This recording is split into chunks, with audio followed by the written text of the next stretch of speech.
नमस्कार दोस्तों, आपका स्वागत है हमारे YouTube चैनल पर। आज हम एक प्राचीन परंपरा के बारे में बात करने जा रहे हैं जो हमें हमारे पूर्वजों से जोड़ती है, पितृपक्ष, जो हमारे पूर्वजों को समर्पित एक पवित्र समय होता है। इस वीडियो में हम जानेंगे पितृपक्ष का महत्व, इसके विधि विधान और इसका आध्यात्मिक लाभ। पितृपक्ष हिंदू पंचांग के भाद्रपद मास में आने वाला 16 दिन का कालखंड होता है जिसे हमारे पूर्वजों को समर्पित किया जाता है। पितृ का अर्थ है हमारे पूर्वज और पक्ष का अर्थ है पखवाड़ा। इन 16 दिनों में श्राद्ध कर्म और पितरों की तृप्ति के लिए तर्पण किया जाता है। पितृपक्ष क्यों मनाया जाता है? हिंदू मान्यताओं के अनुसार हमारे पूर्वज पितृलोक में निवास करते हैं। इस समय के दौरान पितृलोक और धरती के बीच की दूरी कम हो जाती है, जिससे हमारे पूर्वजों की आत्माओं से जुड़ना आसान हो जाता है। इस दौरान श्राद्ध और तर्पण जैसे कर्मों द्वारा हम उन्हें अन्न, जल और श्रद्धांजलि अर्पित करते हैं। इससे न केवल पितरों की आत्मा को शांति मिलती है, बल्कि वे हमें आशीर्वाद भी देते हैं। तो आइए जानते हैं पितृपक्ष में किए जाने वाले प्रमुख अनुष्ठानों के बारे में। 1. श्राद्ध कर्म। यह सबसे महत्वपूर्ण अनुष्ठान है। इसमें पंडित को बुलाकर पितरों को भोजन अर्पित किया जाता है। यह अक्सर नदी किनारे या पवित्र स्थलों पर किया जाता है। भोजन में चावल, दाल, सब्जियां और फल अर्पित किए जाते हैं। साथ ही पिंड, चावल के गोले और जल भी अर्पित किया जाता है। 2. तर्पण। यह जल अर्पण की विधि है जिसमें पितरों को जल अर्पित किया जाता है ताकि उनकी आत्मा को तृप्ति मिले। 3. पिंडदान।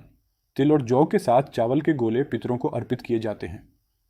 यह प्रतीकात्मक रूप से उनकी आत्मा के पोषण का कार्य करता है। 4. ब्राह्मण भोजन। ब्राह्मणों को भोजन कराना भी श्राद्ध कर्म का महत्वपूर्ण हिस्सा है। यह माना जाता है कि ब्राह्मणों को भोजन कराने से पितरों तक भोजन पहुंचता है। इन अनुष्ठानों को करना सिर्फ एक परंपरा नहीं है, बल्कि इसे एक आध्यात्मिक कर्तव्य माना जाता है। इसके पीछे एक और सिद्धांत भी है कि जिन पूर्वजों के कारण हम आज अस्तित्व में हैं, जिनसे गुण व कौशल आदि हमें विरासत में मिले हैं, उनका हम पर न चुकाया जा सकने वाला आरण है। वे हमारे पूर्वज पूजनीय हैं। क्या आप जानते हैं कि पितृपक्ष के हर दिन का अपना विशेष महत्व होता है? जैसे प्रतिपदा श्राद्ध, ये पहला दिन है जो उन लोगों के लिए होता है जिनकी मृत्यु प्रतिपदा तिथि को हुई हो। नवमी श्राद्ध, यह दिन विशेष रूप से उन महिलाओं के लिए होता है जो अब इस दुनिया में नहीं है। महालय अमावस्या, ये पितृपक्ष का अंतिम और सबसे महत्वपूर्ण दिन है। इस दिन सभी पूर्वज पृथ्वी पर आते हैं और अपने वंशजों को आशीर्वाद देते हैं। पारंपरिक रूप से परिवार का सबसे बड़ा पुत्र श्राद्ध करता है। हालांकि आज के समय में कोई भी परिवार का सदस्य श्रद्धा और समर्पण के साथ यह अनुष्ठान कर सकता है। सबसे महत्वपूर्ण बात यह है कि यह कर्म श्रद्धा और भावनाओं से किया जाए।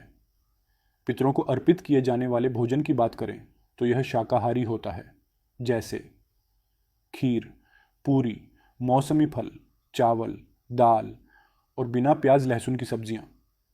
पितृपक्ष के दौरान मांसाहारी भोजन, शराब और भोग विलास से बचना चाहिए। श्राद्ध और तर्पण करने से कई आध्यात्मिक लाभ होते हैं। ये माना जाता है कि जब हम अपने पितरों को संतुष्ट करते हैं तो वे हमें स्वास्थ्य, धन और समृद्धि का आशीर्वाद देते हैं। इसके साथ ही पितृदोष से मुक्ति मिलती है जो कई कष्टों का कारण हो सकता है। अंत में पितृपक्ष हमें हमारे पूर्वजों से जोड़ने वाला एक महत्वपूर्ण समय है। यह हमें यह याद दिलाता है कि हम अपने पूर्वजों के आशीर्वाद से ही आज यहाँ हैं। अगर आप इस अनुष्ठान को पहली बार कर रहे हैं या इसे परिवार की परंपरा के रूप में निभा रहे हैं तो इसे पूरी श्रद्धा और समर्पण के साथ करें, क्योंकि हर प्रार्थना में हमारे पितृ सजीव रहते हैं। इस वीडियो में बस इतना ही। अगर आपको यह वीडियो जानकारीपूर्ण लगा हो तो कृपया लाइक, शेयर और चैनल को सब्सक्राइब करना न भूलें। नीचे कमेंट्स में बताएं कि आप पितृपक्ष के दौरान अपने पितरों का सम्मान कैसे करते हैं, और हम बेल आइकन को दबाना न भूलें ताकि आपको हमारे नए वीडियो के अपडेट मिलते रहें। धन्यवाद।